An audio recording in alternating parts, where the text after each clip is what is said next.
Empezamos con las mañanas en Nativa y estamos con Raúl Luna, Paz, secretario técnico de Defensa Civil de la Municipalidad de Lima. Buenos días. ¿Qué es lo que está pasando en Lima y en la costa norte y por qué estamos contando víctimas una vez más? Sí, los fenómenos naturales han existido ayer, hoy y también mañana. Los fenómenos naturales en sí mismos no causan la tragedia, no causan el desastre. Un desastre es el producto de, o una suma más bien, de un fenómeno natural más la vulnerabilidad en la que hemos construido la ciudad, el país. Entonces, los fenómenos naturales nos recuerdan las limitaciones, fragilidades en que hemos incurrido en muchos años, 10, 20, 30, 40, 50 años.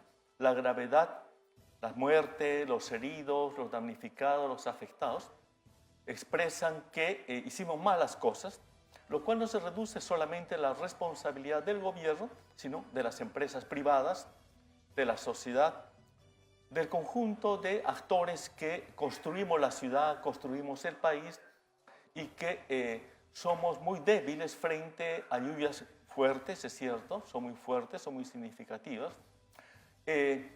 Los ríos siempre han existido y van a existir. Las limitaciones y las deficiencias de los últimos años es que no se han limpiado los cauces de los ríos. Entonces, un río tiene un periodo de vida útil, su cauce, y necesita ser todos los años mantenido en el sentido de limpieza de cauces, que la base del mismo no sea tan elevada, y hoy día las limitaciones en el desarrollo de las ciudades, la basura se bota a los ríos, los árboles se talan indiscriminadamente y estos se acumulan y ante una elevación significativa del agua, producto de las lluvias, sí se producen estos fenómenos que lamentablemente están causando mucha muerte en nuestro país. ¿Cómo se pueden, digamos, ya estamos hablando de que en el 2017 tuvimos Niño Costero y antes hemos tenido fenómenos del Niño y ahora en el 2023, mientras tenemos que atender la crisis, ¿cómo hacer para que la próxima crisis no nos agarre de nuevo así?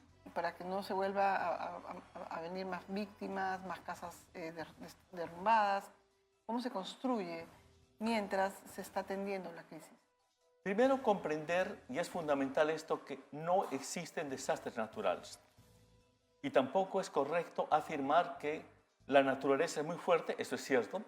O alguien dice, ¿quién contra la naturaleza puede? Es decir, comprender que podemos construir y establecer relaciones humanas, sociales y de creación de ciudades de nuevas maneras. Y eso requiere el concurso y la participación de todos. Y existe ese marco legal. En el 2011 se estableció la ley reciente de SINAGER, la anterior fue SINADESI en 1972, y asimismo existe el Acuerdo Nacional número 32, donde se han comprometido todos los partidos políticos para construir la ciudad de manera sostenible. Existe una ley que señala que no se puede construir una carretera, un edificio, un mercado, una comisaría, una educación, sin un análisis de riesgos. Así como hoy día se ha hecho un avance bastante significativo, incorporando la perspectiva de género en las relaciones humanas, todos los locales del Estado, de la empresa privada, debieran asumir un costo de riesgos. Pero lamentablemente esto no se hace. Y creo que en esta emergencia, y es muy importante el papel que los canales de televisión tienen, en particular el suyo, de no solamente presentar tragedias, sino alternativas. Es decir, esta emergencia debe ser un motivo para sensibilizar y para comprometernos y establecer una agenda para reconstruir de una nueva manera. Y una de las cosas que, digamos, es reconstruir, pero mientras se atiende la emergencia se tienen que dar algunas cosas. Por ejemplo, una de las pautas que sería es educar a nuestros jóvenes y saber que en ciertos lugares no se debe construir. Y esto obviamente nos damos cuenta ahorita que no ha sucedido. ¿Por qué no ha sucedido? Así es. Existían avances para incorporar la gestión de riesgos en la currícula escolar, en la currícula de las universidades. Entonces, hoy día se recuerda la gestión de riesgos o las necesidades de construir sin vulnerabilidad, pero pasa el periodo de la emergencia y esto se retoma al cauce normal. En parte porque se sigue debilitando al Estado y el Estado ha perdido la capacidad de la supervisión y los municipios están perdiendo la capacidad de supervisión para la construcción de grandes edificios, de puentes, de locales donde concurren muchas personas. Entonces, es básico y lo ausente, y usted pregunta, ¿qué ha sucedido desde 2017 hasta ahora? Es que los que se comprometieron no lo hicieron. Y los ciudadanos, los medios de comunicación, las organizaciones sociales no hemos estado haciendo seguimiento. Entonces se requiere que además que se atienda la emergencia mediante paquetes de ayuda humanitaria, mediante recursos para atender la emergencia, que este fenómeno que está sucediendo en el país nos comprometa para firmar acuerdos donde se comprometan los colegios profesionales. Los colegios profesionales, las universidades, tiene que ser una voluntad colectiva para comprometernos y hacer seguimiento todos los años. Y que comprendamos que no es suficiente el simulacro para atender una prevención, que también se requiere sistemas de alerta temprana. En las zonas de la cabecera de cuenca de las quebradas debería haber ahí un sistema de información breve, sencillo, que avise cuando ya va acumulándose el agua en las cabeceras, para que de esta manera cuando llega a la base del cauce ya haya una atención. Sí, voluntad de todos para que podamos trabajar seguimiento y fiscalización.